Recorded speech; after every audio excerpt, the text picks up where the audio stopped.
For a clean look, you are going to want to hide as many seams as possible. This means removing covers, hooks and screws, or anything else attached to the wall. But before you start, we highly suggest shutting off the main breakers for any plugs or switches you plan on touching. This might mean that you'll have to bring a couple of lights with extension cords from other rooms. Once you've powered down and are ready to go, simply remove the cover plates. There is no need to remove the actual switch or plug. Try to clean up any debris around the opening. Now that your wall is prepped and ready to go, you can begin installing your wall art.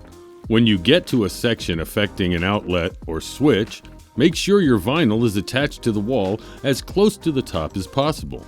Make a 1/2 inch horizontal cut with a razor blade at the point just above the outlet, then make a vertical relief cut 3/4 of the way down the center. Now you can start applying your vinyl around the outlet using your squeegee or cloth. Once the vinyl is completely attached, use your razor to cut the material away on the sides and bottom as close as possible to the opening. It's a good idea to cut clean lines if possible, and try to keep the removed portion.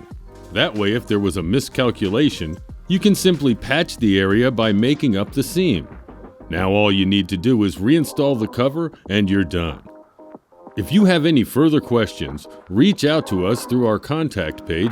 To find more tips and tricks on installing, care, and removal of your art, continue through the University Library. Be sure to subscribe for special deals and updates on new artists joining the community weekly.